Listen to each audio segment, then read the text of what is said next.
Hello, I'm Domonique Foxworth, joining you from Podcast Village in Washington, D.C. Today, we discuss if the NFL is doing enough to address the Black Lives Matter movement, can Chase Young bring a championship to D.C., and Cam Newton reimagined in a Patriots uniform. Warning, it's week 1, so I'm throwing it up like Daniel Jones in prime time, because I don't give a damn.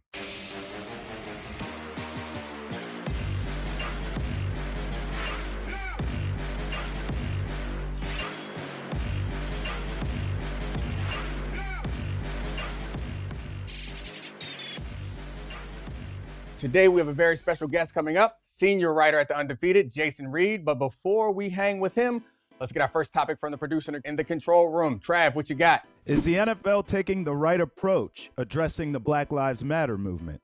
To me, the NFL's approach hasn't really changed. They stand where it is safest, not where it's right. It just happens that the safe place is also the right place right now. And this weekend, the NFL, they went heavy on the symbolic gestures. They played the Black National Anthem. They showed players kneeling. They had slogans printed on helmets and sidelines. And I believe demonstrations like that have more value than you might think. It may be hard to measure, but to switch the wallpaper from the status quo of white supremacy to one of justice does help pave the way for more impactful structural change. But what I really want from the NFL in this moment is specificity. The money donated is great, but what do you hope to accomplish with that money? And just saying something like justice is not enough. I want a specific answer.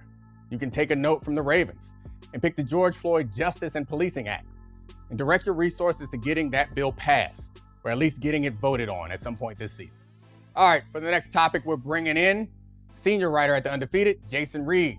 What's up, Jay? Fox, what's the word, brother? Nothing. Happy to see you. Happy to have football back. You look happy and healthy, so you wearing your mask when you go out in these streets? Come on now, Fox. You going to ask me a question like that? Of course I'm all masked up. It wasn't for you. That was for the people watching. Make sure to remind them. All right, Big Trav, what you got for me? How good can Washington's defense be with Chase Young leading the way? All right, Jason, you've covered the Washington football franchise for quite some time, and they've had quite a tumultuous offseason, but they start the regular season with a win. How good can they be in the Chase Young era? Listen, Fox, I'm going to just put this out there. Chase Young is going to be a complete monster. Now, that may not be shocking news because it's second overall pick. I mean, if the second overall pick is not a monster, you have not chosen wisely. But after watching that game against the Eagles, I mean, remember, we didn't have preseason football because of the pandemic. So after watching that game against the Eagles, I mean, yeah, at Ohio State, he was a monster. And you think it translates, but it doesn't always translate. But after seeing what he did, the way he was shedding blocks, the athleticism to get downfield to make that, the pressure coming off the edge, I just think that Washington defensive line with all those number 1 picks and now Chase Young, Fox, I think the sky's the limit for that group because of him. Yeah, I agree with you. Washington had 8 sacks. Young had 2 of them. And you're right. When you do have the second pick, you expect to get a monster, but not every year. Not every draft has monsters in it. Washington was fortunate that Chase Young was available, and it reminds me somewhat of picking up Von Miller for the Broncos. We always think about how a quarterback can change your franchise. A dominant defensive player can do the same thing. I'm not sure if they have the answer at quarterback, but it seems like they have a defense that they can be happy to have and build around, and maybe build an offense that can manage that defense and maybe change the fortunes of this franchise going forward. We'll see. All right, what's next, Big Trav? Which quarterback is already facing a must-win in week 2? All right, I know it's crazy to say that we have must-wins already in week 2, but the numbers suggest that we might have some must-wins. I think it's only about 8% of teams can be in the top 7 rankings by the end of the season if they start out winless. So there are some must-win games coming up for some of these people. Jay Reid, who you got? Fox, I'm going to stay in Washington, or well, maybe not exactly in Washington, but the team that played Washington. I'm going to go with my man Carson Wentz. Look, Carson Wentz carried, and I mean carried, the Eagles to the playoffs last year. And I'm hesitant to criticize him after one game, but they were up 17-0, and all of a sudden, he started making really bad throws. He was hurting his team. And look, I get it. The offensive line is a mess, and that's a problem. You got injuries, continuity. Guys aren't syncing up right. You got to have continuity on that offensive line. So I'm not putting it all on Carson Wentz, but he did not play well basically from the time they had a 17-point lead and we're getting ready to go into the half with 17-0.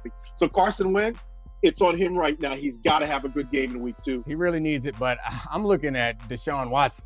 who has to go up against the Ravens and started the season against the two Super Bowl favorites in the Chiefs and the Ravens. It's going to be a tough way to win, but it's going to be a real long haul for them and Bill O'Brien if they lose again this week.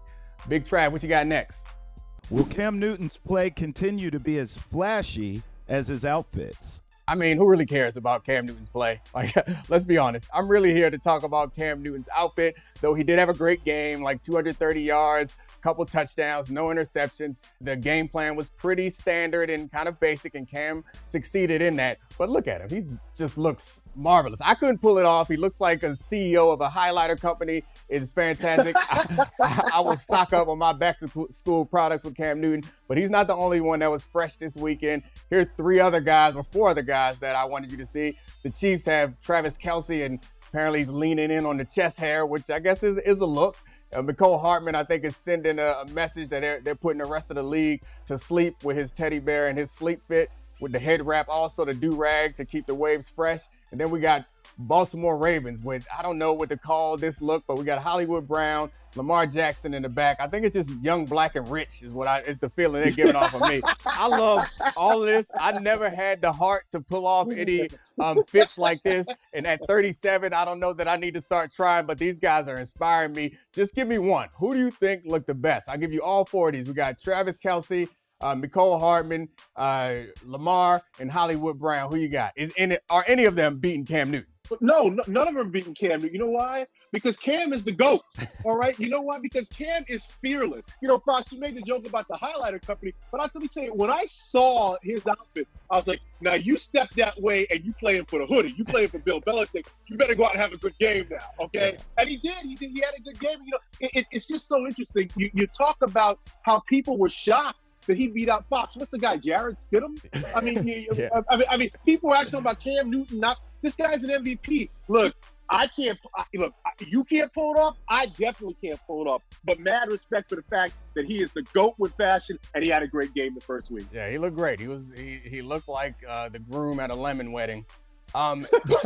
Moving on. Before we go, every week we challenge our guests to put their Twitter avatar on the line in a game we call Bet Your Avy, Jason.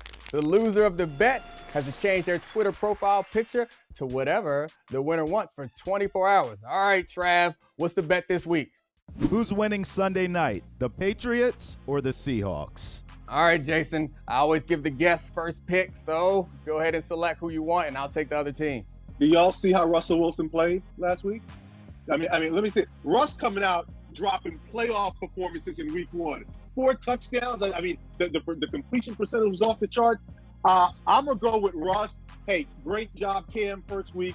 I think Bill Belichick's going to have that thing going with Cam, but I'm going to take your Abby with Russell Wilson.